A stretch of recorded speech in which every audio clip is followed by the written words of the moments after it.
እንግዲህ በዚህ የዛሬው መግለጫችን አንድ ሌላ ብርቱ ማሳሰቢያ አለ።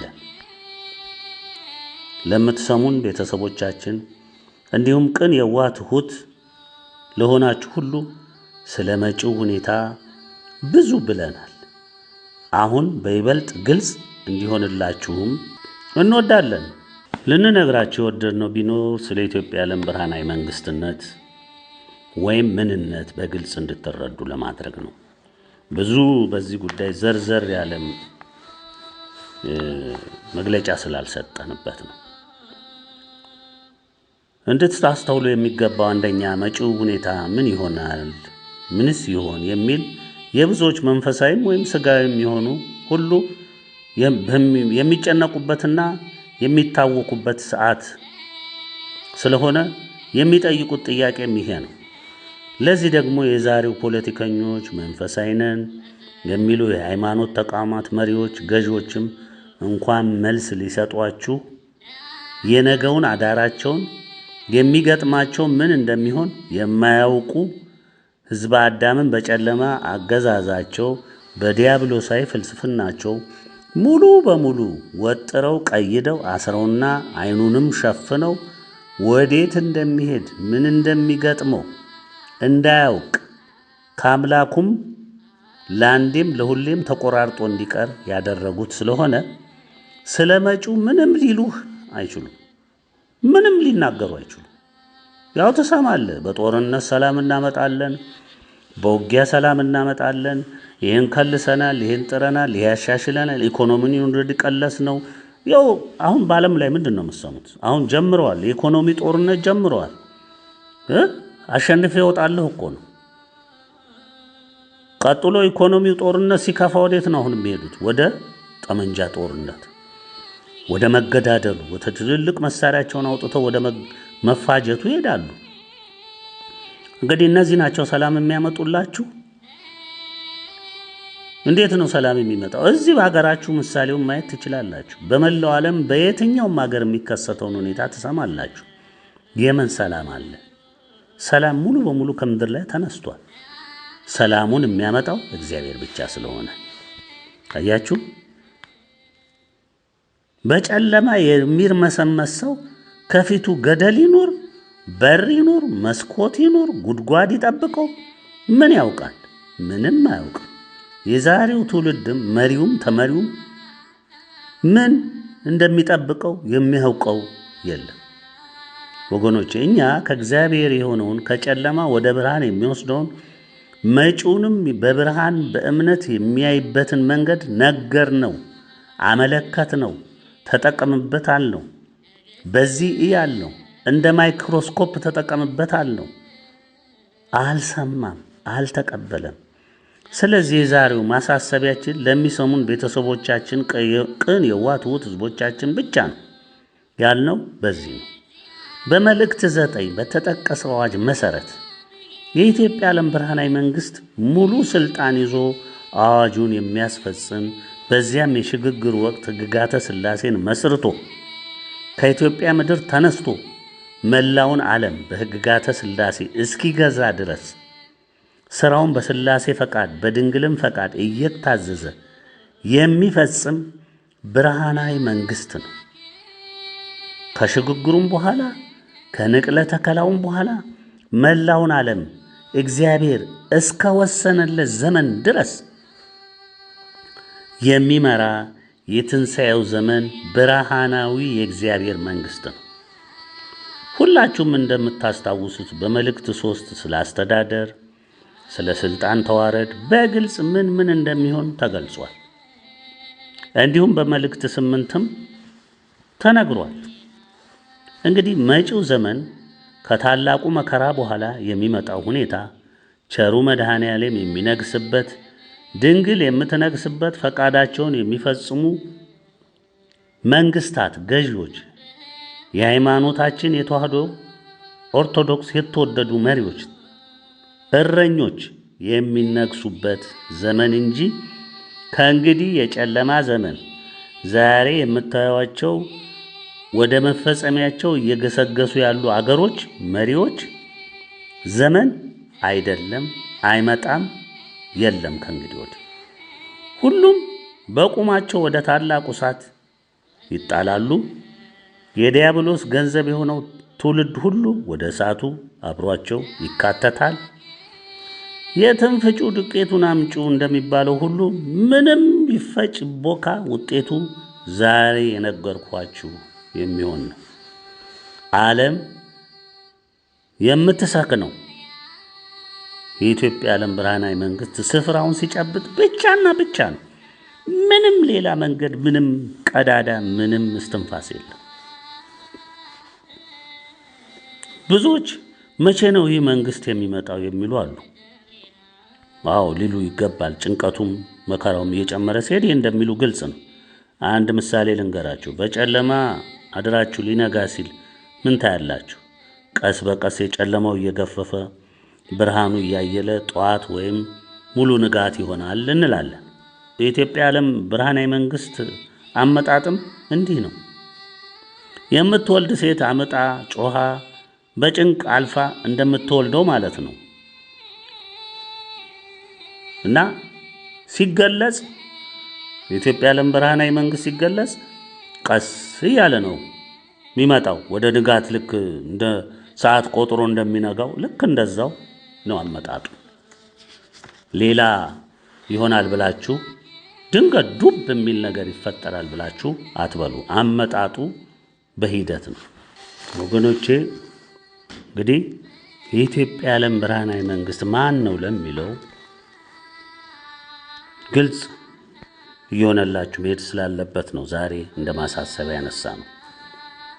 የኢትዮጵያ ዓለም ብርሃን ቤተሰቦች በተደጋጋሚ እንደምትሰሙት ወደፊት ኢትዮጵያ በትንሣኤው የሽግግሩንም የቋሚውንም ብርሃናዊ መንግስት የሚመራው ይኸው እግዚአብሔር በመረጣቸው ባከበራቸው ባሮች የተሞላው የኢትዮጵያ ዓለም ብርሃናዊ መንግስት ነው። የኢትዮጵያ ዓለም ብርሃናዊ መንግስት የሚመራው በሕግጋተ ሥላሴ ነው። ሕገ መንግስቱም ሕግጋተ ሥላሴ ነው። ስለ ሕግጋተ ሥላሴ በመልእክት 6 ለሕዝብ የተገለጸ ነው። በቀጥታ ወደ መልእክት 8 አልፈናል። መልእክት 7ን አላነሳንም። መልእክት አይደለም፣ ሕግጋተ ሥላሴን የጨበጠ ስለሆነ ለማንም አልተገለጸም። እሱ የሚገለጸው ሊተዳደሩበት እግዚአብሔር ለወደዳቸው ህዝቦች ወደዛ ጫፍ ስንደርስ 2 ገጽታ ስላለው ጊዜያዊም አለው ቋሚም አለው። በሁለቱም በኩል የተሟላ ሕግጋተ ሥላሴ ስለሆነ ያ ሊቀበሉ በዛ ሊኖሩበት የተገባቸው የኢትዮጵያም ህዝብ መላውም ዓለም ሁሉ የሚተዳደርበት ስለሆነ በሰዓቱ እግዚአብሔር በፈቀደ ሰዓት የሚገለጽ ነው።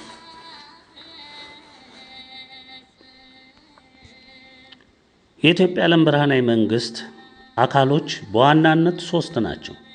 መንግስታዊ አስተዳደሩ፣ ቤተ ክህነቱ፣ መማክርተ ምርፋቅ ተብሎ የተሰየሙት ናቸው።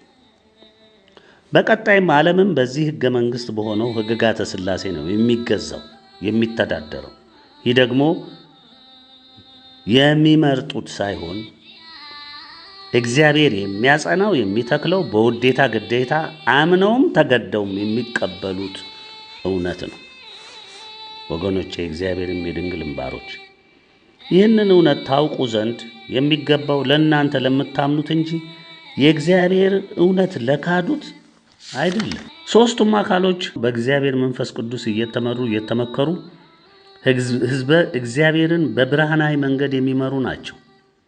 በኢትዮጵያ ዓለም ብርሃናዊ መንግስት ውስጥ እውነተኞች ዛሬም ትላንትም በእሳት ተፈትነው የወጡት የተዋህዶ አርበኞች፣ እውነተኛ የኢትዮጵያ ዓለም ብርሃን ቤተሰቦች፣ ቅኖች፣ የዋሆች፣ ትሑቶች የሚሰየሙበት የሚከብሩበት የብርሃን መንግስት ነው። በመንግስታዊ አካል የሚመደቡ በመንግስትነት የሚመሩ ተዋህዶ የእምነት ጀግኖች፣ በቤተ እምነታችን በቤተ ክህነቱ የሚመደቡ የተዋህዶ የእምነት ጀግኖች፣ በመማክርቱ ምርፋቅነት የሚያገለግሉ የተዋህዶ እምነታችን አርበኞች፣ ሁሉም በአንድነት ሲጠሩ የኢትዮጵያ ዓለም ብርሃናዊ መንግስት ይባላሉ። ሕዝቡም ለትንሣኤ የበቃ ሕዝበ እግዚአብሔር ይባላል። ዓለም በሙሉ ለዚህ እግዚአብሔር ላከበረው ለወደደው ለተከለው ብርሃናዊ መንግሥት የግድ ይገዛል። አልገዛ ያለ ይወገዳል። እምቢ ያለው ምርጫው ነው፣ ከምድሪቱ ይጠረጋል። ስለ ኢትዮጵያ ዓለም ብርሃናዊ መንግሥት ስለሚፈጠረው ሁኔታ የተነገሩ የእግዚአብሔር ቃሎችን እንመልከት። ከቃሉ እግዚአብሔር አስቀድሞ በአባቶቻችን ያጸናው የወሰነውን በወደዳቸው ነቢያት ሐዋርያት የተናገረው ነው። እስቲ ወደ ቃሉ እንሂድ። በመጀመሪያ የምናነሳው ትንቢተ ኢሳይያስ ምዕራፍ 60 ነው እና በዚህ ሙሉን የተጠቀሰው ስለ መጪው መልካም ዘመን፣ ስለ ኢትዮጵያ ዓለም ብርሃናዊ መንግሥት ምንነት፣ ስለ ሕዝቦቹም ዓለም ዕጣ ፈንታው በዛ ጊዜ ምን ይሆናል የሚለው ሙሉን ገጽታ እዚህ ላይ ታዩታላችሁ። ምዕራፍ 60 ትንቢተ ኢሳይያስ። ብርሃንሽ መጥቷልና የእግዚአብሔርም ክብር ወጥቶልሻልና ተነሺ አብሪ ይላል። እንግዲህ ልብ በሉ፣ ተነሺ አብሪ። የወደቀችቱ ኢትዮጵያ፣ የተገፋችው ኢትዮጵያ፣ የተዋረደችው ኢትዮጵያ፣ እውነተኛይቱ ተዋህዶ እምነት በታላቅ መከራና ስቃይ ውስጥ ጸንታ የቆመችው ብርሃንሽ መጣ፣ የእግዚአብሔር ክብር ወጥቶልሻልና ተነሺ አለ እግዚአብሔር። ተነሺ በቃ አለ። በቃ ሲል ነው እንግዲህ እነሆ ጨለማ ምድርን ድቅድቅ ጨለማም አሕዛብን ይሸፍናል፣ አሕዛብን ይሸፍናል። ነገር ግን በአንቺ ላይ እግዚአብሔር ይወጣል፣ ክብሩም በአንቺ ላይ ይታያል። አሕዛብም ወደ ብርሃንሽ፣ ነገሥታትም ወደ መውጫሽ ጸዳል ይመጣሉ። ወደው አይደለም። እግዚአብሔር ያከበረውን ማን ሊያዋርድ ይችላል? እግዚአብሔር ከፍ ያደረገው ማን ዝቅ ሊያደርግ ይችላል? ዛሬ ያፌዙ፣ ዛሬ ያላገጡ በኢትዮጵያ ሕዝብም በእውነተኛ ኢትዮጵያ ኦርቶዶክስ ተዋህዶ እምነት ላይ የጸናውን ሕዝብም ኢትዮጵያንም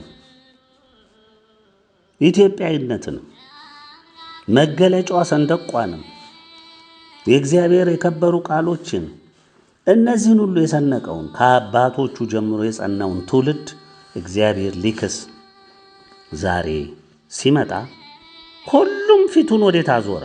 ወደ ኢትዮጵያ። ዓይኖችሽን አንስተሽ በዙሪያሽ ተመልከች፣ እነዚህ ሁሉ ተሰብስበው ወደ አንቺ ይመጣሉ። አሁን እንግዲህ መከራ ሲደቁሰውና ሲፈጨው ሲቆላው የተረፈው ወይ ግድ ፊቱን ወዴት ነው?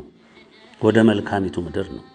ወንዶች ልጆችሽ ከሩቅ ይመጣሉ፣ ከዛ መከራ ውስጥ የሚወጡ ሴቶች ልጆችሽንም በጫንቃ ላይ ይሸከሟቸዋል። አዋ እንዲህ እጅግ የምትወዱትን የምታከብሩትን ከደስታችሁ የተነሳ ጫንቃችሁ ላይ እንዲህ ከፍ አድርጋችሁ ትሸከሙ የለም እንዴ? አዋ በዚያን ጊዜ የባህሩ በረከት ወደ አንቺ ስለሚመለስ የአሕዛብን ብልጥግና ወደ አንቺ ስለሚመጣ አይተሽ ደስ ይልሻል፣ ልብሽም ይደነቃል፣ ይሰፋማል።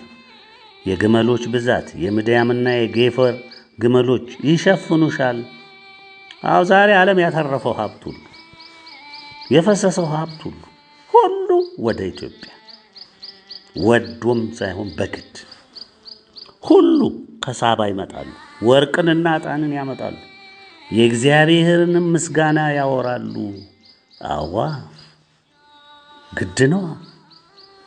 አያችሁ፣ የቄዳር መንጎች ሁሉ ወደ አንቺ ይሰበሰባሉ፣ የነባዮትም አውራ በጎች ያገለግሉሻል። እኔን ደስ ሊያሰኙ በመሠዊያዬ ላይ ይወጣሉ፣ የክብሬንም ቤት አከብራለሁ። አለቀ። እየሰማችሁ ነው ወገኖች? የኢትዮጵያ ዓለም ብርሃናዊ መንግሥት እንዲህ ሆኖ ነው እየከበረ የሚመጣው። እንዲህ ነው ከፍ ከፍ እያለ የሚመጣው። እግዚአብሔር ያከበራቸው ናቸው። በእሳት ተፈትነው ነጥረው የወጡ የእግዚአብሔር ሕዝቦች ናቸው። ርግቦች ወደ ቤታቸው እንደሚበሩ እነዚህ እንደ ደመና የሚበሩ እነማን ናቸው? እርሱ አክብሮሻልና ለአምላክሽ ለእግዚአብሔር ስምና ለእስራኤል ቅዱስ ልጆችሽን ከሩቅ ከእነርሱ ጋርም ብራቸውን ወርቃቸውን ያመጡ ዘንድ ደሴቶች የተርሴስ መርከቦችም አስቀድመው ይጠባበቁኛል። ይኸውላችሁ እንግዲህ ይሄ ነው የሚመጣው ኢትዮጵያ ለመግባት የሥላሴ ክብራቸው መገለጫና መመስገኛ ምድር ወደ ሆነችው ኢትዮጵያ ምንህንም ተሸክመ ነው የምትመጣው። እድሉን ካገኘህ ለመግባት ይጠባበቃል። በቁጣዬ ቀስፌ በፍቅር ይመርሻለሁና። አዎ አያችሁ፣ ኢትዮጵያ የደረሰባትን ታውቃላችሁ አይደል? አሁን እየደረሰብን ያለውን ታዩት የለም? ቁጣው ነው፣ መቅሰፍቱ ነው። ግን እግዚአብሔር የሚወዳት ሀገር የሚወዳቸው ሕዝቦች ስላሉ በውስጧ በፍቅሬ መርሻለሁ። ማረ መጻተኞች ቅጥርሽን ይሰራሉ። አዋ እግዚአብሔር እንግዲህ በፍቅሩ ሲምር በፍቅሩ ሲያከብር ወደ ጉያው ሲሰበስብ መጻተኛ ማለት ምንድን ነው? በቃ እኛ ዛሬ ስንሰደድ ነው ነራን ነገ ደግሞ ወደኛ ነው መጥተው ያዘዝናቸውን ያገለግላሉ። ነጭ ነኝ፣ ጥቁር ነኝ፣ ምንድን ነኝ፣ ምናምን ነኝ፣ እውቀት አለኝ፣ ጥበብ አለኝ፣ የለም ይሄ ስራ የተባለውን ይሰራል። ነገስታቶቻቸውም ያገለግሉሻል፣ ያገለግላሉ ወደው ሳይሆን በግድ። በሮችሽም ሁልጊዜ ይከፈታሉ። ለምን? ሰዎች የአሕዛብን ብልጥግና የተማረኩትንም ነገስታቶቻቸውን ወደ አንቺ ያመጡ ዘንድ ሌሊትና ቀን አይዘጉም። ለምን? ምርኮውንም እጅ የሰጠውንም ምኑንም ሁሉንም እንደ አግባቡ ፍርዱን እየተሰጠ ለመሰብሰብ እንዲቻል ይሄ ግድ ነው። ለአንቺም እንግዲህ ለኢትዮጵያ ዓለም ብርሃናዊ መንግስት ለአንቺም የማይገዛ ህዝብና መንግስት ይጠፋል ይላል ቃሉ። እንግዲህ እነዚያ አሕዛብም ፈጽመው ይጠፋሉ። አዎ አልገዛ ዛሬ የምትሰሙት ነው። ማሳደዱን ተውት፣ ግድ የለም። እስከ ዛሬ አሳዳችኋል፣ ግድ የለም። እኛንም አሳዳችኋል፣ ግድ የለም። ጽዋችሁ ሞልቷል። አሁን ችግር የለውም፣ ጽዋችሁ ሞልቷል። ስለዚህ ሙሉ በሙሉ በኢትዮጵያ ዓለም ብርሃናዊ መንግስት ላይ የሚያምጽ ከቀደመውም ታሪኩ በጥላቻ የተሰለፈ ሲነቅፍ፣ ሲያሳድድ፣ ሲያጥላላ የኖረ ዛሬም ከዚህ ክፋቱ ያልተመለሰ ሁሉ ፈጽሞ ይወገዳል፣ ይጠፋል፣ ይጠረጋል። አለቅ የመቅደሴንም ስፍራ ያስጌጡ ዘንድ የሊባኖስ ክብር ጥዱና አስታው ባርሰነቱም ወደ አንቺ ይመጣሉ። አየህ የሚመጣው ይሄ ነው። የዓለም ሀብት ሁሉ ወደዚህ ነው የሚጎርፈው፣ ግድ ነው። የእግሬንም ስፍራ አከብራለሁ። የእግዚአብሔር የእግሩ መረገጫ ማናት? ምድር። ሰሎሞን ቤት ልስራ ባለ ጊዜ መጀመሪያ ሐሳቡን ያነሳው ዳዊት ነው። የሰራው ግን ንጉሥ ሰሎሞን ነው። ግን ዳዊት ላነሳው ጥያቄ ምን አይነት ቤት ነው የምትሰራልኝ ባሬ?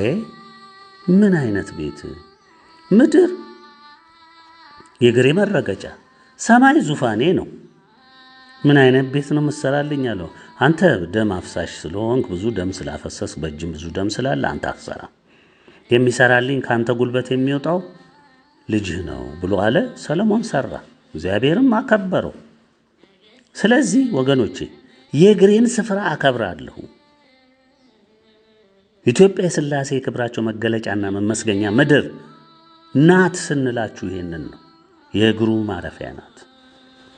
የአስጨናቂዎችሽንም ልጆች አንገታቸውን ደፍቶ ወደ አንቺ ይመጣሉ። ምሕረት ልመና እባካችሁ። የናቁሽም ሁሉ ወደ እግርሽ ጫማ ይሰግዳሉ። እረ ማሩን፣ እረ ነፍሳችን ታደጉን፣ እረ እባካችሁን፣ አላወቅንም፣ ወጣን፣ ወረን፣ ብዙ ነገር ይመጣል ገና። የእግዚአብሔርም ከተማ የእስራኤል ቅዱስ ይሆንሽ ጽዮን ይሉሻል። አዎ ከሰው ማንም እስከማያልፍብሽ ድረስ የተተውሽና የተጠላሽ ነበርሽ። ነው አይደለም ወገኖች? እስቲ ይህን መልሱት። ከሰው ማንም እስከማያልፍብሽ ድረስ የተተውሽና የተጠላሽ ነበርሽ አይደለንም ወይ? ኢትዮጵያ ረሃብተኛይቱ ኢትዮጵያ፣ ችጋራሟ ኢትዮጵያ እርስ በርስ ይኸው ይተላለቃሉ። የዘር ምን ፍጭት እልቂት፣ የትኛው ስፍራ ነው በሰላም የምትቆሙታው? ማንም የማያልፍባት ወደ ኢትዮጵያ ኧረ ምን ቆጣን። ወደዛ ደግሞ ምን አለ እንደ ኢትዮጵያ የሚባል እዛ ያ የራብ አገሩ እዛ ህዝብ የሚተላለቅበት ሰው መድረስ የማይችልበት ሰላም ያጣ የሚተላለቁበት ምድር ረረረ እያለ የተወን የተጠላን አይደለንም? ይሄ ግልጽ አይታያችሁም? እውነት አይደለም? ይሄ ስማችን አይደለም? ይሄ የዚህ ዘመን ትውልድ በዚህ መልክ አይደለም ያየን? አዎ ከሰው ማንም እስከማያልፍብሽ ድረስ የተተውሽና የተጠላሽ ነበርሽ። ነገር ግን የዘላለም ትምክህትና የልጅ ልጅ ደስታ አደርግሻለሁ አለ። ይውላችሁ እንግዲህ ከትቢያ አንስቶ ወደ ላይ ማውጣት ማለት ይሄ ነው። ይውላችሁ እግዚአብሔር ያውቅበታል። አዎ ትላንት ስታሳድድ ነበር ኢትዮጵያን። ትላንት ስታፌዝ ነበር ኢትዮጵያን። አዎ የአሕዛብንም ወተት ትጠጫለሽ፣ የነገሥታትንም ጡት ትጠቢያለሽ። ልብ ብላችሁ ስሙት። ሀብቱን ንብረታቸውን መንግስታት ነን ዛሬ በለጸግን፣ ቻይና ነኝ፣ አሜሪካ ነኝ፣ አውሮፓ ነኝ፣ ኤሽያ ነኝ፣ ላቲን ነኝ፣ ምናምን ነኝ፣ አድጌ ተመንጥቄ ተወንጭፌ ትገብራለህ። በቃ እጣ ፈንታ የሚወሰነው እዚህ ኢትዮጵያ ላይ ነው። ግብርን ታመጣለህ። አዎ የተተመነብህን ትከፍላለህ፣ አለበለዚያ ትጠፋለህ። ይሄ ነው በቃ። የለም ከዚህ በኋላ የኢትዮጵያ ዓለም ብርሃናዊ መንግስትን የማይታዘዝ መንግስትና ህዝብ ጭምር ይጠፋል። ይህን ቃል ልብ ብለህ እያንዳንዱ የኢትዮጵያ ዓለም ብርሃን ቤተሰብ ስማ። ሌላው በእምነት ስለማይሰማ ስለ ሌሎቹ ተዉት፣ አትስሙ። ስለ እነሱ ምንም የሚጨንቃችሁ ነገር የለም። እነሱ አሁን ትንሽ ቆይተው ትቢያ ስለሚሆኑ ስለ እነሱ መስማት አያስፈልግም። ተቹ አልተቹ፣ አሾፉ አላሾፉ፣ ነገ አፈር ለሚገባ ምንም መጨነቅ አያስፈልግም። ለምታምኑት ነው አሁን ይህንን እንድትጨብጡ ወዴት እየሄዳችሁ እንደሆነ እንድታውቁት የምንመክረው ለዚህ ነው።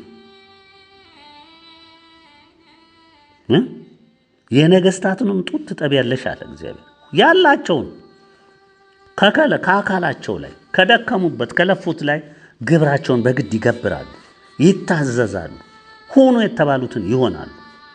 እኔም እግዚአብሔር የያዕቆብ ኃያል መድኃኒትሽና ታዳጊሽ እንደሆኑ ታውቂያለሽ። አዎ ይሄ ሲፈጸምማ ግድ ነው። የጠበቅነው ነው፣ የተመኘነው ነው፣ ያደርገዋል እግዚአብሔር። በናስ ፈንታ ወርቅን፣ ልብ በሉ፣ በብረትም ፈንታ ብርን፣ በእንጨትም ፈንታ ናስን፣ በድንጋይም ፈንታ ብረትን አመጣለሁ። ያነሰውን ትቼ የከበረውን ነው ማመጣው ነው የሚለን። አለቆችሽንም ሰላም፣ ስሙ ወገኖች፣ አለቆችሽንም ሰላም፣ የበላይ ገዢዎችሽንም ጽድቅ አደርጋለሁ። በእግዚአብሔር የሚወደዱ የሚደመጡ እጅግ ያከበራቸው የወደዳቸው ያፈቀራቸው ድንግል እጅግ የምትወዳቸው በስስት የምታያቸው አያችሁ፣ ጽድቅ አደርጋችኋለሁ። ከዚያ በኋላ በምድርሽ ውስጥ ግፍ፣ በዳርቻሽ ውስጥ ጉስቁልና፣ ቅጥቃጤ አይሰማም። ቅጥርሽን መዳን፣ በሮችሽን ምስጋና ብለሽ ትጠሪያለሽ። አያችሁ፣ አለማቋረጥ እግዚአብሔር ይከብርበታል፣ ይመሰገንበታል የኢትዮጵያ ምድር፣ ከዛም መላው ዓለም። ከዚያ በኋላ እግዚአብሔር የዘላለም ብርሃንሽ አምላክሽም ክብርሽ ይሆናልና። አያችሁ፣ ፀሐይ በቀን ብርሃን አይሆንልሽም፣ የጨረቃም ብርሃን በሌሊት አያበራልሽም። እነሱን አትፈልጊም። ለምን? የእነሱ ሁሉ ፈጣሪ የሆነው እግዚአብሔር የዘላለም ብርሃንሽ ይሆናልና። የልቅሶሽም ወራት ታልቃለችና ፀሐይሽ ከዚያ በኋላ አትጠልቅም፣ ጨረቃሽም አይቋረጥም። እግዚአብሔር ይመስገን። አሜን። እግዚአብሔር ይመስገን። ወገኖቼ እንዲህ ስትባሉ አሁን ወገኖቼ የሆናችሁ ምንኛ ነው ደስታው የሚሰማችሁ? እኔ በግሌ እውነቴን ነው የምላችሁ፣ ያለሁበት ነፍሴ የት እንደሆነች አላቅም። ይህን ስሰማ ምን ጠብቀው ይህን ስለነበር ሕዝብሽም ሁሉ ጻድቃን ይሆናሉ። እኔም ከብር ዘንድ የአትክልቴን ቡቃያ የእጄ ሥራ የምትሆን ምድሪቱን ለዘላለም ይወርሳሉ። ታናሹ ለሺህ የሁሉም ታናሹ ለብርቱ ሕዝብ ይሆናል። እኔ እግዚአብሔር በዘመኑ ይህንን አፋጥነዋለሁ አሜን አምላኬ፣ አሜን እናቴ። ቸሮ አምላክ ታደርገዋለህ። ወገኖቼ ወደ ኢሳይያስ ምዕራፍ 49 ደግሞ እንሂድ። እንግዲህ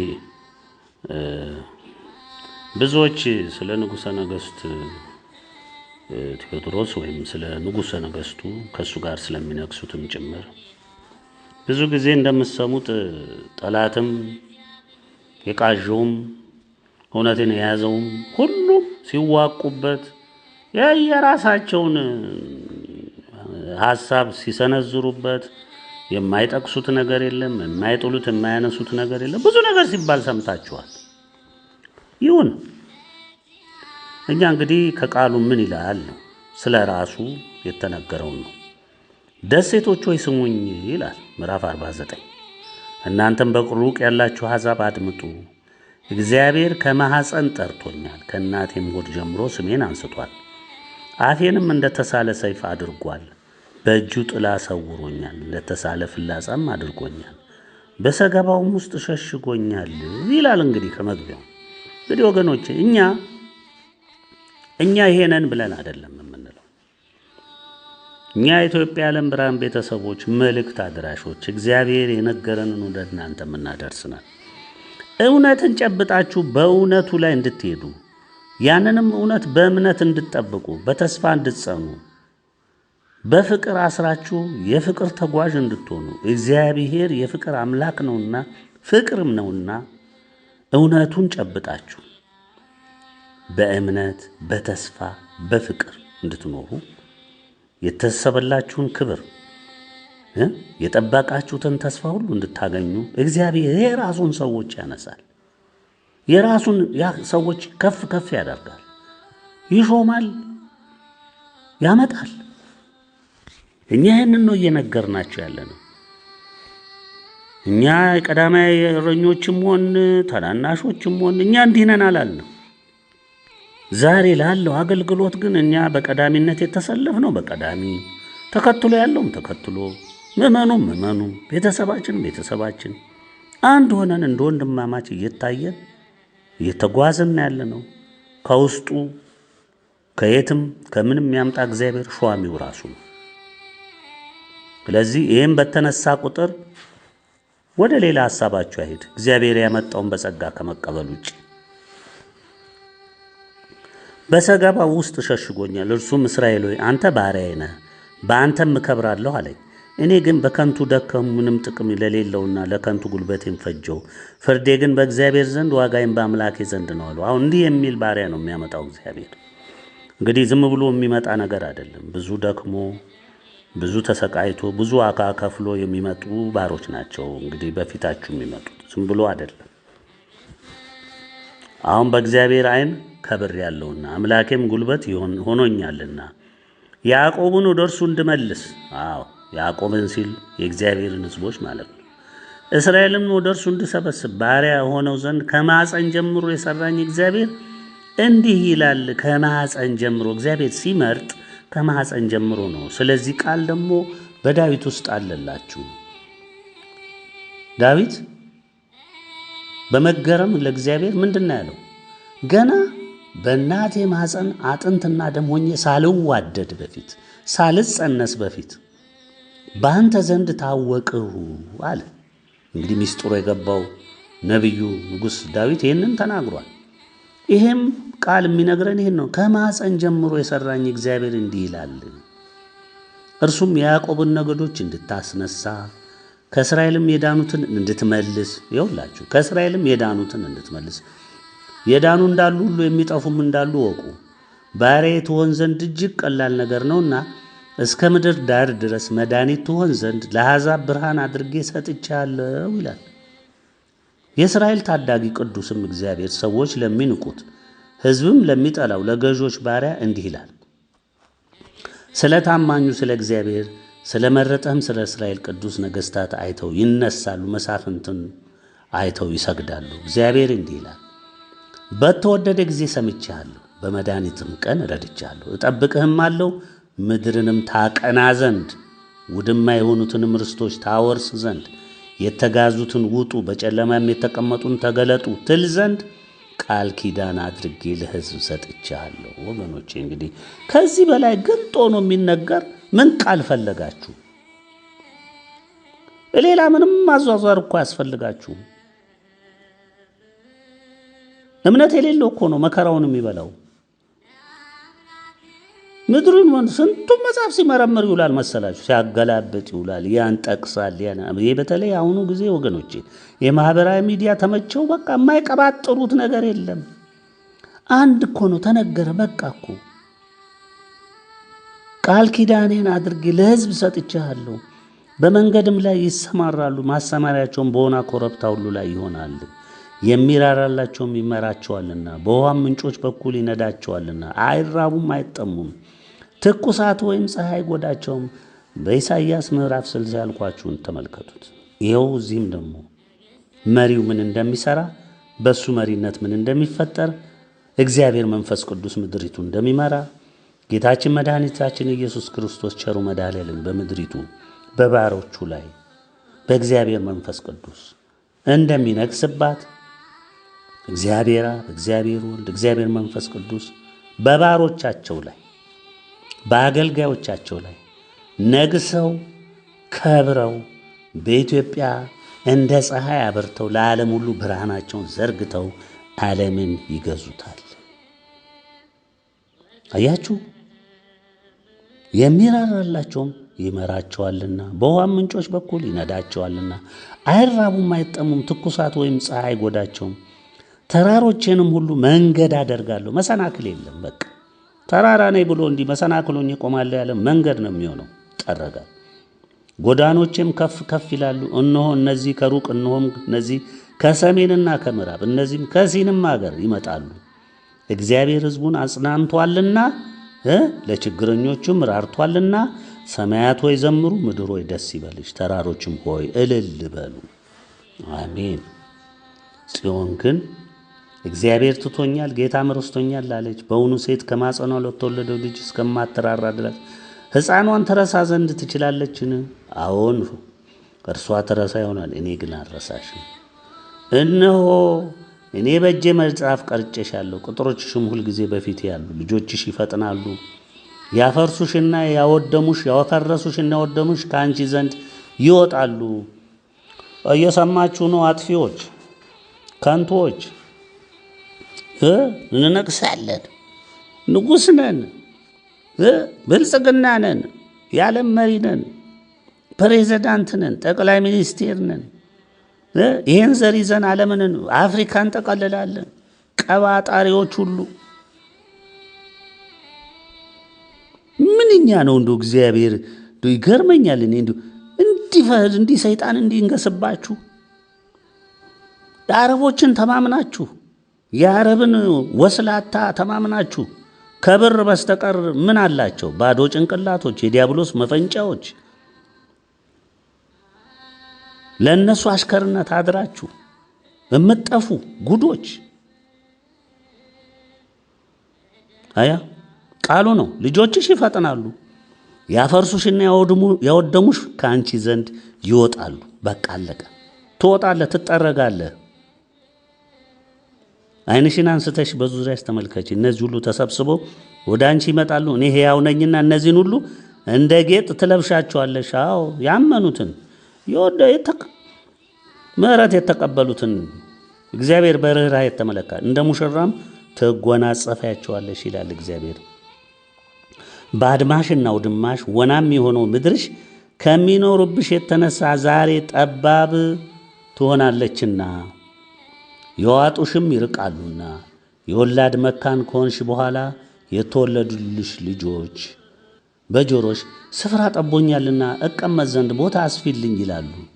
አንቺም በልብሽ የወላድ መካን ሆኛለሁና እኔም ብቻዬን ተሰድጃለሁና ተቅበዝብዣለሁምና እነዚህ ማን ወለደልኝ? እነዚህንስ ማን አሳደጋቸው? እነሆ ብቻዬን ቀርቼ ነበር፣ እነዚህስ ወዴት ነበሩት? ያለሽ እውነት አይደለም ይሄ? ኢትዮጵያ የዓለም ብርሃን ቤተሰቦች እስቲ ልብ በሉት። ምን አለን እንላለን? አሁን የሚታይ ነገር አለ ባጠገባችሁ? ከየት አሁን እኮ እግዚአብሔር በትንሣኤው ዘመን ከየት እንደሚያመጣቸው አታውቁም እኮ። የደበቃቸውን ሁሉ የሸሸጋቸውን ሁሉ ያኖራቸውን ሁሉ ያመጣቸዋል። እንዴት መቼ ተፈጠሩ? እኔ እኮ ብቻዬን ነበር የቀሩት የመሰለኝ እንላለን። ይሄም የማይቀር ነው ወገኖች፣ ይሄም የማይቀር ነው። ጌታ እግዚአብሔር እንዲህ ይላል፣ እነሆ እጄን ወደ አሕዛብ አነሳለሁ፣ ዓላማዬንም ወደ ወገኖች ያቆማለሁ። ወንዶች ልጆችሽንም በብብታቸው ያመጧቸዋል፣ ሴቶች ልጆችሽንም በጫንቃቸው ላይ ይሸከሟቸዋል። አዎ ኢትዮጵያ የዓለም ብርሃን ቤተሰብ ስሙ፣ ቅን የዋህ ሕዝቦች ስሙ። ተሸክሟችሁ ነው የሚመጡት። እዚህ ላያችን ላይ ተጸዳዱ ነው የሚሏችሁ። ከዚህ ድረስ ራሳቸውን አዋርደው ራሳችሁ ስር ይወድቃሉ። ነገሥታትም አሳዳጊ አባቶችሽ ይሆናሉ። ነገሥታት ሞግዚት ይሆናሉ፣ ለአሳዳጊነት ሞግዚት ይሆናሉ። እቴጌዎቻቸውም ሞግዚቶችሽ ይሆናሉ ይላል። ይኸው ቃሉ ነው። ግንባራቸውን ወደ ምድር ዝቅ አድርገው ይሰግዱልሻል፣ የእግርሽንም ትቢያ ይልሳሉ። እኔ እግዚአብሔር እንደሆኑ ታውቂያለሽ። እኔንም በመተማመን የሚጠባበቁ አያፍሩም። ወገኖቼ ትልቁ ቃል ይሄ ነው። ትልቁ ቃል ይሄ ነው። የሁሉ ተስፋን ብነግራችሁ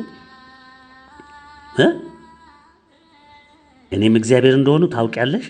እኔንም በመተማመን የሚጠባበቁ አያፍሩም። እኛ የኢትዮጵያ የዓለም ብርሃን ቤተሰቦች እግዚአብሔርን እየተጠባበቅን ዕድሜያችንን ከድነን የመጣን ሰዎች፣ ብዙ ዋጋ የከፈልን ሰዎች ሁሉ ማንን ነው የምንተማመነው? እግዚአብሔርን አይደለም እንዴ? አናፍርም፣ አናፍርም። እንስቃለን። ጠላቶቻችን ሲዋረዱ እኛ ደግሞ የምንስቅበት ዘመን ሩቅ አይደለም፣ ይኸው ደጃችን ነው። በውኑ ብዝበዛ ከኃያል እጅ ይወስዳልን? ወይስ የጨካኙ ምርኮኞች ያመልጣሉን? እግዚአብሔር ግን እንዲህ ይላል፣ በኃያላን የተማረኩ ይወሰዳሉ፣ የጨካኞችን ብዝበዛ ያመልጣል። ከአንቺ ጋር የሚጣሉትን እጣላቸዋለሁ፣ ልጆችሽንም አድናለሁ፣ አስጨናቂዎችሽንም ሥጋቸውን አስበላቸዋለሁ። ትሰማዋለህ ቃሉን? ስታስጨንቀን የኖርክ የእግዚአብሔርን ሕዝብ ስታሳድዱ የኖራችሁ የዋህ ቅን ሕዝብን ስትፈጩ ስትቆሉ የኖራችሁ የሚመጣና የሚጠብቃችሁን ፍርድ እየሰማችሁ ነው። እንደ ጣፋጭም ወይን ጠጅ ደማቸውን ጠጥተው ይሰክራሉ። ስለ ሥጋ ለባሹም ሁሉ እኔ እግዚአብሔር መድኃኒትሽና ታዳጊሽ የያዕቆብ ኃያል እንደሆኑ ያውቃል። እንግዲህ ወገኖቼ ይህን ቃል ስትሰሙ ምን እንደሚሰማችሁ እኔ አላቅም። ብዙዎቻችሁ ግን በጣም እንደምትጽናኑበት፣ እንደምትደሰቱበት፣ የአምላካችሁን የረቀቀ ሥራ ሁሉ እንደምትረዱ እርግጠኛ ነኝ። ወገኖቼ እንግዲህ ትንቢተ ዳንኤልን ምዕራፍ 7 ነው የምናየው። ሚስጥሩ ከበፊት ጀምሮ የመጡትን የመንግስታት መውደቅ መነሳት ጭምር ነው የሚነግረን እና እዚህ ውስጥ ግን በስተመጨረሻ ያሉት ጠቃሚ ነገሮች ስለሆኑ ዛሬ እየተከናወነ ካለውና ወደ መልካሙ ዘመን ከመሄዳችን በፊት ቀደም የተነሱና የወደቁትን ሁሉ የሚያሳየን ስለሆነ በማስተዋል አድምጡት። ምዕራፍ 7 እንዲህ ይላል ትንቢተ ዳንኤል። በባቢሎን ንጉሥ በብልጣሶር በመጀመሪያው ዓመት ዳንኤል በአልጋው ላይ ሕልምንና የራሱን ራእይ አየ። ከዚያም በኋላ ሕልሙን ጻፈ፣ ዋነኛውንም ነገር ተናገረ። ዳንኤልም ተናገረ እንዲህም አለ፣ በሌሊት በራእይ አየሁ፣ እነሆም 4 የሰማይ ነፋሳት በታላቁ ባህር ላይ ይጋጩ ነበር። 4 ታላላቅ አራዊት ከባህር ወጡ፣ እያንዳንዲቱም ልዩ ልዩ ነበረች። መጀመሪያዊቱም አንበሳ ትመስል ነው፣ የንስርም ክንፍ ነበራት። ክንፎቿም ከእርሷ እስኪነቀሉ ድረስ አይ ነበር። ከምድርም ከፍ ከፍ ተደረገች፣ እንደ ሰውም በሁለት እግር እንድትቆም ተደረገች። የሰውም ልብ ተሰጣት። እነሆም ሁለተኛይቱ ድብ የምትመስል ሌላ አውሬ ነበረች፣ በአንድ ወገንም ቆመች። ሦስትም የጎድን አጥንቶች በአፏ ውስጥ በጥርሷ መካከል ነበሩ። እንደዚህም ተነስተሽ እጅግ ስጋቢ ተባለላት። ከዚህ በኋላ እነሆ ነብር የምትመስል በጀርባዋም ላይ 4 የወፍ ክንፎች የነበሯት ሌላ አውሬ አየሁ። ለአውሬቱም 4 ራሶች ነበሯት፣ ግዛትም ተሰጣት። ከዚህ በኋላ በሌሊት ራእይ አየሁ፣ እነሆም የምታስፈራና የምታስደነግጥ እጅግም የበረታች ታላላቅም የብረት ጥርሶች የነበሯት 4ተኛ አውሬ ነበረች። ትበላና ታደቅቅ ነበር፣ የቀረውንም በእግሯ ትረግጥ ነበር። ከእርሷም በፊት ከነበሩ አራዊት ሁሉ የተለየች ነበረች። 10 ቀንዶችም ነበሯት። ቀንዶቹንም ተመለከቱ፣ እነሆም በመካከላቸው ሌላ ትንሽ ቀንድ ወጣ። በፊቱም ከቀደሙት ቀንዶች 3 ተነቃቀሉ። እነሆም በዚያ ቀንድ እንደ ሰው ዓይኖች የነበሩ ዓይኖች፣ በትዕቢትም የሚናገር አፍ ነበሩበት። ዙፋኖቹም እስኪዘረጉ ድረስ አየሁ። በዘመናት የሸመገለውም ተቀመጠ። ልብሱም እንደ በረዶ ነጭ፣ የራሱም ጠጉር እንደ ጥሩ ጥጥ ነበረ። ዙፋኑም የእሳት ነበልባል ነበረ። መንኮራኩሮቹም የሚነድድ እሳት ነበሩ። የእሳትም ፈሳሽ ከፊቱ ይፈልቅና ይወጣ ነበር። 1000 ጊዜ 1000 ያገለግሉት ነበር። እልፍ አእላፋት በፊቱ ቆመው ነበር። ፍርድም ሆነ መጻሕፍትም ተገለጡ። የዚያን ጊዜም ቀንዱ ይናገረው ከነበረው ከታላቁ ቃል ድምፅ የተነሳ አየሁ። አውሬቱም እስክትገደል አካሏም እስኪጠፋ ድረስ በእሳትም ለመቃጠል እስክትሰጥ ድረስ አየሁ። ከቀሩትም አራዊት ግዛታቸው ተወሰደ። ሕይወታቸው ዕድሜ ግን እስከ ዘመንና እስከ ጊዜ ድረስ ረዘመ። በሌሊት ራእይ አየሁ፣ እነሆም የሰው ልጅ የሚመስል ከሰማይ ደመናት ጋር መጣ። በዘመናት ወደ ሸመገለውም ደረሰ። ወደፊቱም አቀረቡት። ወገኖች የአሕዛብ በልዩ ልዩ ቋንቋም የሚናገሩ ሁሉ ይገዙለት ዘንድ ግዛትና ክብር መንግስትም ተሰጠው። ግዛቱም የማያልፍ የዘላለም ግዛት ነው፣ መንግስቱም የማይጠፋ ነው። ይህም ቸሩ መድኃኔዓለም መሆኑን ልብ በሉ። እንግዲህ ትርጓሜውን አሁንም በሚቀጥለው ይነግረናል። በእኔም በዳንኤል በሥጋዬ ውስጥ መንፈሴ ደነገጠች፣ የራሴም ራእይ አስቸገረኝ። በዚያም ከቆሙት ወደ አንዱ ቀርቤ ስለዚህ ሁሉ እውነቱን ጠየቅሁት ይለናል። እንግዲህ ወደ ትርጉሙ ስንገባ እርሱም ነገረኝ፣ የነገሩንም ፍቺ አስታወቀኝ። እነዚህ 4 ታላላቅ አራዊት ከምድር የሚነሱ 4 ነገሥታት ናቸው። ነገር ግን የልዑል ቅዱሳን መንግሥቱን ይወስዳሉ፣ እስከ ዘላለምም መንግሥቱን ይወርሳሉ። ከዚህ በኋላ ከቀሩት ሁሉ ተለይታ እጅግ ስለምታስፈራው ጥርሶቿም የብረት ጥፍሮቿም የናስ ስለሆኑት ስለምትበላውና ስለምታደቀው የቀረውንም በእግሯ ስለምትረግጠው ስለ 4ተኛይቱ አውሬ በራሷም ላይ ስለነበሩ ስለ 10 ቀንዶች በኋላም ስለወጣው በፊቱም 3ቱ ስለወደቁ ዓይኖችና ትዕቢት የተናገረ አፍ ስለነበሩት መልኩም ከሌሎች ስለበለጠ ስለ ሌላው ቀንድ እውነቱን ለማወቅ ፈቀድሁ። እነሆም ያ ቀንድ ከቅዱሳን ጋር ሲዋጋ አየሁ። በዘመናት የሸመገለው እስኪመጣ ድረስ ፍርድም ለልዑል ቅዱሳን እስኪሰጥ ድረስ፣ ልብ በሉ፣ ለልዑል ቅዱሳን እስኪሰጥ ድረስ ፍርድ ማለት ነው። የሸመገለው እስኪመጣ ድረስ ፍርድም ለልዑል ቅዱሳን እስኪሰጥ ድረስ ቅዱሳኑም መንግስቱን የሚወስዱበት ዘመን እስኪመጣ ድረስ አሸነፋቸውም። ሚስጥሩ እዚህ ላይ ነው ወገኖች። እንግዲህ ያው የእግዚአብሔር ሕዝቦች ተሸንፈው እስከዚህ ዘመን ድረስ አሉ። የት ቦታ አሸንፈዋል? ሁሌ እንደተሳደዱ፣ መከራ እንዳዩ፣ እንደተባረሩ፣ ዋጋ እንደከፈሉ ዘለቁ። አሸነፋቸው ነው የሚለው። እንዲህም አለ፣ 4ተኛይቱ አውሬ በምድር ላይ 4ተኛ መንግስት ትሆናለች። እርሱም ከመንግስታት ሁሉ የተለየ ይሆናል። ምድሪቱንም ሁሉ ይበላል፣ ይረግጣታል፣ ያደቃትማል። አያችሁ፣ ዛሬ አሜሪካ ምን እየሰራ ነው ያለው? 10ሩም ቀንዶች ከዚያ መንግስት የሚነሱ 10 ነገስታት ናቸው። አዎ ቁጠሩ እንግዲህ፣ በአውሮፓ ያሉትን በኤሽያም ያሉትን ቁጠሯቸው። ከእነርሱም በኋላ ሌላ ይነሳል፣ እርሱም ከፊተኛይቱ የተለየ ይሆናል። 3ቱንም ነገስታት ያዋርዳል፣ በልዑልም ላይ ቃልን ይናገራል፣ የልዑልንም ቅዱሳን ይሰባብራል። ዘመናትና ሕግን ይለውጥ ዘንድ ያስባል። እስከ ዘመንና እስከ ዘመናት እስከ እኩሌታ ዘመንም በእጁ ይሰጣሉ። ይሄ ሆኗል ወገኖች፣ ይሄ የምናየው ነው። እንደፈለጉ እየቀያየሩት ነው፣ እንደፈለጉ እያደረጉ ነው። ነገር ግን ፍርድ ይሆናል። እስከ ፍጻሜም ድረስ ያፈርሷትና ያጠፏት ዘንድ ግዛቱን ያስወግዱታል። መንግስትም ግዛትም ከሰማይ ሁሉ በታች ያሉ የመንግስታት ታላቅነት ለልዑል ቅዱሳን ሕዝብ፣ ልብ ብላችሁ አስተውሉ፣ ለልዑል ቅዱሳን ሕዝብ ይሰጣል። መንግስቱ የዘላለም መንግስት ነው። ግዛቶቹም ሁሉ ይገዙለታል፣ ይታዘዙለትማል። የነገሩን ፍጻሜ እስከዚህ ድረስ ነው። እኔም ዳንኤል በሐሳቤ እጅግ ተቸገሩ፣ ፊቴም ተለወጠብኝ። ዳሩ ግን ነገሩን በልቤ ጠብቄዋለሁ ይላል። ልብ በሉ እንግዲህ 3ኛ ምስክርነትን ሰጠናል። ሌላው ወገኖች ብዙ የእስራኤል ሕዝብም ሆነ እስራኤል ዘሥጋ ብዙ ስራ ተከናውኗል። በእነሱ ሕይወት ውስጥ ብዙ የእግዚአብሔር ስራ ተከናውኗል። የሆነ ሆኖ ግን የእስራኤል ሕዝቦች እስራኤል ዘሥጋ ነው የምንላቸው።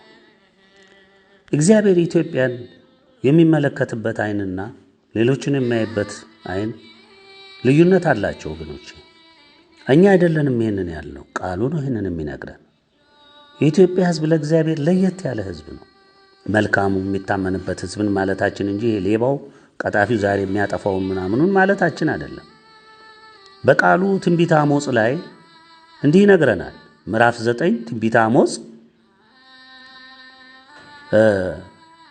የእስራኤል ልጆች ሆይ ይላል፣ እናንተ ለእኔ እንደ ኢትዮጵያ ልጆች አይደላችሁምን? ይላል እግዚአብሔር። ቃሉን ልብ ብላችሁ ስሙ። የእስራኤል ልጆች ሆይ ይላቸዋል። እናንተ ለእኔ እንደ ኢትዮጵያ ልጆች አይደላችሁምን? ይላል እግዚአብሔር። ይህ ምን ማለት ነው? በመጀመሪያም የኢትዮጵያ ልጆች በእግዚአብሔር ፊት የከበሩ ናቸው። ልጆቹ ናቸው፣ የከበሩም ናቸው። ዓለም የሚያቅም ነው። የዛሬውን ትውልድ ተዉት፣ የበፊቱ ይህንን የሚያቅ ነው። የእስራኤል ልጆች ደግሞ የበታችነት ስሜት ብዙ ጊዜ በኢትዮጵያ አንጻር ሲታይ የሚሰማቸው ነበሩ። በወቅቱ ግን እግዚአብሔር ሲያጽናናቸው በአሞጽ በኩል እናንተም እንደ ኢትዮጵያ ልጆች ልጆቼ ናችሁ ነው ያላቸው። ዛሬ በግብራቸው እግዚአብሔርን ቢክዱትም እና ይሄንን እንድታስተውሉ የፈለግነው ይህ ሁሉ የሚፈሰው የእግዚአብሔር ፈቃድና እውነት እዚህም ኢትዮጵያ ማን ናት ለሚለው መልስ እንዲሆናችሁ ብዬ ነው። እንግዲህ በስተመጨረሻ ወገኖቼ ስለ ኢትዮጵያ ሌላ የተነገረውን ቃል እንድሰሙት ነው የምፈልገው። ማሰሪያም እንዲሆን ነው ይሄንን የምፈልገው። ትንቢተ ሶፎንያስን ነው የምናየው። ምዕራፍ 3 ላይ ያለውትን በሙሉ እናየዋለን። የዓለም በአሁኑ ሰዓት ምን እየሰራ እንዳለ በእኛም ሀገር ጭምር ምን እየተፈጸመ እንዳለ ሁላችሁም የምታውቁት ስለሆነ እስቲ ስለ ኢትዮጵያ ምን እንደተነገረ እንስማ። ስለ አጥፊዎችም በአሁኑ ሰዓት ምድርን ስላረከሱ በሀገራችንም በዓለም ስላሉ ሁሉ እግዚአብሔር የተናገረውን እንየው። ምዕራፍ 3 ትንቢተ ሶፎንያስ። ለአመፀኛይቱና ለረከሰች ለአስጨናቂቱም ከተማ ወዮላት። ድምፅን አልሰማችም፣ ተግሳጽንም አልተቀበለችም፣ በእግዚአብሔርም አልታመነችም፣ ወደ አምላኳም አልቀረበችም። በውስጡ ያሉ አለቆቿ እንደሚያገሱ አንበሶች ናቸው። ፈራጆቿም እስከ ነገ ድረስ ምንም እንደማያስቆሩ እንደ ማታ ተኩላዎች ናቸው። ይሄ እንግዲህ ይሄ እውነት አይደለም? በዓለም ላይ የምታዩት መንግስታት፣ ይኸው በእኛ ሀገር አሁን በቅሎ የሚያስጨንቃችሁ መንግስት፣ እነዚህ ሁሉ ምን እንደሆኑ ይሄ ቃል አይገልጽላችሁም? አዎ ግልጽ ነው። ነቢያቶቿ ቅሌታሞችና ተንኮለኞች ሰዎች ናቸው። ካህናቶቿም መቅደሱን አርክሰዋል፣ በሕግም ላይ ግፍ ሰርተዋል። ይሄስ አያችሁት አይደለም? እንዲህ አይነቱን ቃል የሚመዝናቸውን ቃል ስንናገር አይወዱም። እንዴት ብለው ይውደዱ? የዲያብሎስ አገልጋዮች ስለሆኑ። እግዚአብሔር ግን በውስጧ ጻድቅ ነው፣ ክፋትን አያደርግም፣ ፍርድን በየማለዳው ወደ ብርሃን ያወጣል። ይኸው ሁሌ እንናገራለን እኮ ፍርዱን፣ የእግዚአብሔርን ፍርድ ብርሃኑን እያወጣን እናስቀምጣለን። ባታዘዝ ነው መሰረት ሳያወጣውም አይቀርም። አመፀኛው ግን እፍረትን አያውቅም። አፈሩ። እስቲ ወገኖቼ፣ እስቲ እንደው አሁን የሁሉ ወቀሳ ሲፈስ አፍሮ የሚጸጸት አይታችኋል? አዋቂ ነኝ ነው። መሳደብ መተቸት ነው። መልስ ለመስጠት ነው ሲሯሯጡ የምትሰሙት። የራሳቸውን ክፋት፣ ጥፋት፣ ድፍረት፣ ወንጀል፣ ኃጢአት ሁሉ ወደ ራሳቸው አያዩትም። ከራሳቸው በፍጹም እነሱ በቃ ቅዱሳን ናቸው ከምንም በላይ ስለሆኑ ምንም አይሰሙ። እፍረትን አያውቁም አለ እግዚአብሔር። አሕዛብን አጥፍቻለሁ፣ ግንቦቻቸውም ሁሉ ፈርሰዋል፣ መንገዳቸውንም ማንም እንዳያልፍበት ምድረ በዳ አድርጌያለሁ። ከተሞቻቸውንም ማንም እንዳይኖርባቸው አንድስ እንኳን እንዳይቀመጥባቸው ፈርሰዋል። እኔም ይፈሩኛል፣ ተግሣጽንም ይቀበላሉ። ካዘዝኋትም ሁሉ ከዓይኗ ምንም አይጠፋም ብዬ ነበር። እነርሱ ግን የሁሉ ሳደርግ፣ የሁሉ ሲደረግ፣ የሁሉ ሲፈጸም ይፈሩኛል፣ ይጸጸታሉ እኮ ብሎ ነው እግዚአብሔር ይህን ሁሉ በመጠንና በልክ እያደረገ ሲቀጣ የነበረው።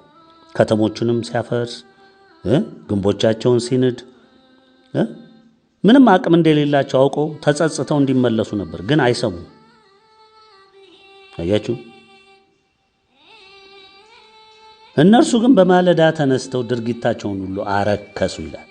መዓቴንና የቁጣዬን ትኩሳት ሁሉ አፈስባቸው ዘንድ ፍርዴ አሕዛብን ለመሰብሰብ መንግስታትንም ለማከማቸት ነውና ምድርንም ሁሉ በቅናቴ እሳት ትበላለችና፣ ስለዚህ ለመበዝበዝ እስከምንሳበት ቀን ድረስ ጠብቁኝ ይላል እግዚአብሔር።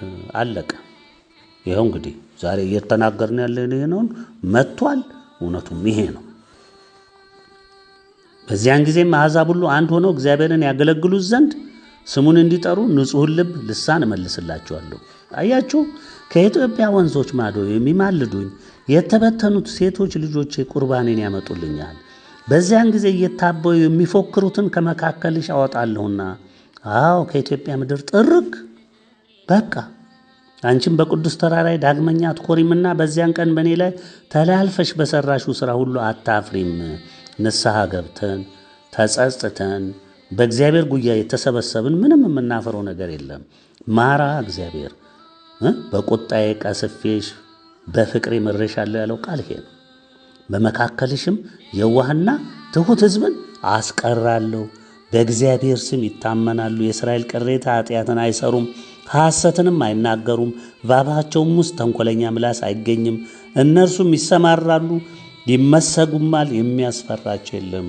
ምክንያቱም በኢትዮጵያ ዓለም ብርሃናዊ መንግሥት እግዚአብሔር በባረካቸው ሕዝቦች እረኞች ትመራለች።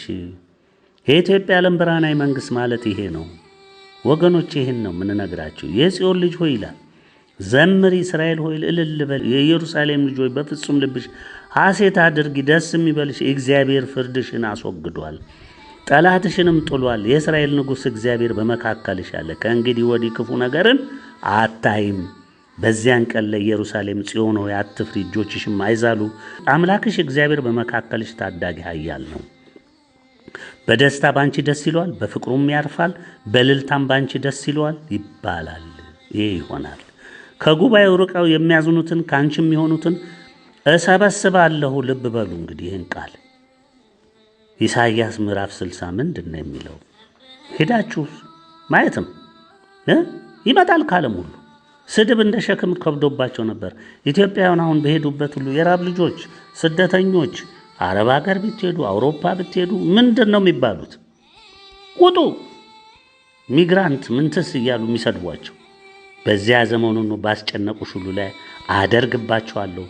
አንካሳይቱንም አድናለሁ፣ የተጣለችውንም እሰበስባታለሁ።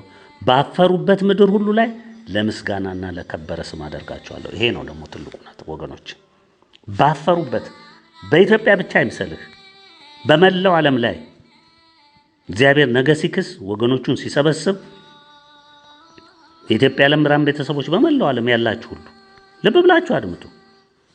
አፍራችሁ ተሸማቃችሁ በምትኖርበት እግራችሁ ስር ይወድቃል እያንዳንዱ።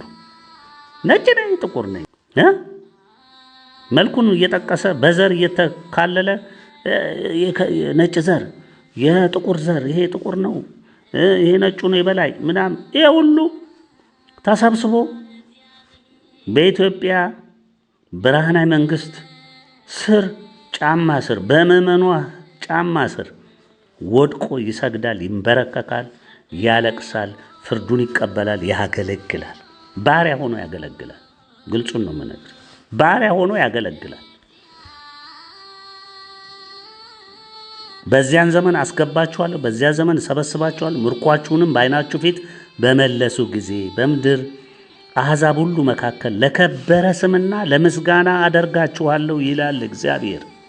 እንግዲህ ወገኖቼ ዛሬ አብዝቼ እንድትጽናኑ ይህንን ወደ እናንተ እንዲደርስ ጥሪ ያለው እግዚአብሔር ይመስገን።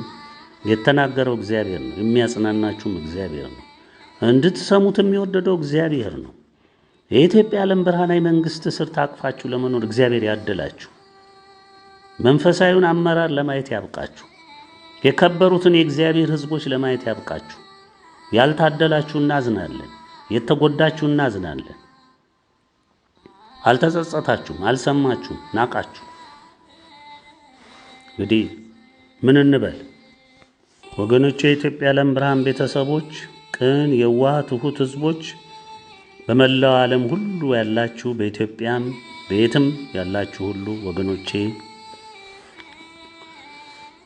አባቶቼ፣ እናቶቼ፣ ወንድም እህቶቼ፣ እንዲሁም ልጆቼ በቅንነት እየተጓዛችሁ ያላችሁ ሁሉ፣ በመልካምነት እየተጓዛችሁ ያላችሁ ሁሉ፣ እውነትን ያነገሳችሁ ሁሉ፣ ከእውነት ጋር የቆማችሁ ሁሉ፣ ተዋህዶ ኦርቶዶክስ እምነትን ከልባችሁ ያጸናችሁ ሁሉ የዛሬን ቀጣፊዎች አታላዮች የማትሰሙ በእግዚአብሔር ላይ ብቻ እምነታችሁን ያደረጋችሁ በእናታችሁ በቅድስተ ቅዱሳን ድንግል ላይ ተስፋችሁን ሁሉ ያደረጋችሁ በቅፎ የሆናችሁ ሁሉ ወገኖቼ ሁሉ እግዚአብሔር ይባርካችሁ፣ እግዚአብሔር ይጎብኛችሁ፣ ያጽናናችሁ። ደረሳችሁ። ወደ ሰዓቱ እኮ ደረስን። እየገባን እኮ ነው። ወደ ሁኔታው እየሄድንበት እኮ ነው። መቅሰፍቱም ስራውን ይሰራል። ጀምሯል። ወደ ግራ አካባቢ ነው ያለው። ጀምሯል። ሲከፋ የኛ ብርሃን የጎላ ጨለማው ደግሞ ጨለማን ለመረጡት እጅግ ድቅድቅ እየሆነ አቅማቸውን እያጠፋ እኛን ደግሞ አቅማችንን ከፍ እያደረገ እግዚአብሔር ድንቅ በሆነ ሁኔታ በሚያስገርምና በሚያስደምም ሁኔታ እግዚአብሔር ሕዝቦቹን ወደ ከፍታ ያወጣል።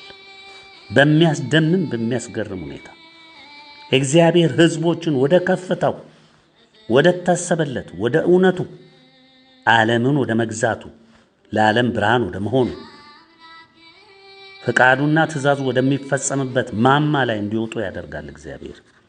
አሜን።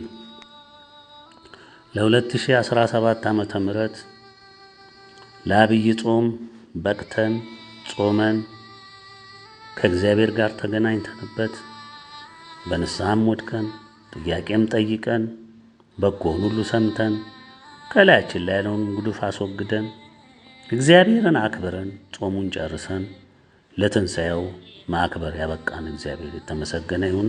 እንኳን አደረሳችሁ ላለው በድጋሚ መልካም በዓል ለሁላችሁም ወገኖቼ፣ ለኢትዮጵያ ዓለም ብርሃን ቤተሰቦች፣ ለቀን የዋቱ ሕዝቦች ሁሉ ይሁንላችሁ። አሜን።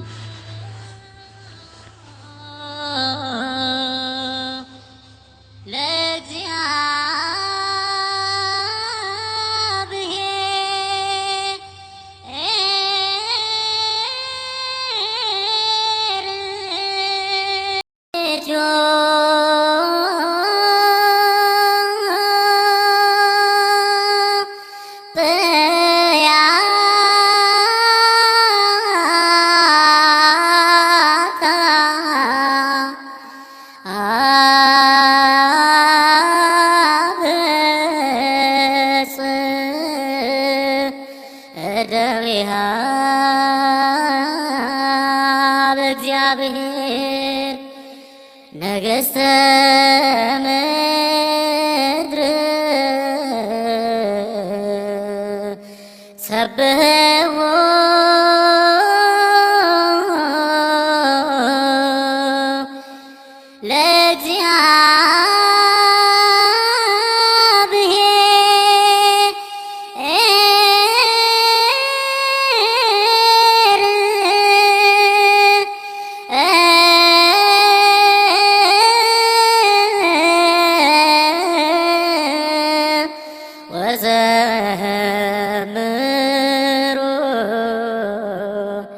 ለአምላክ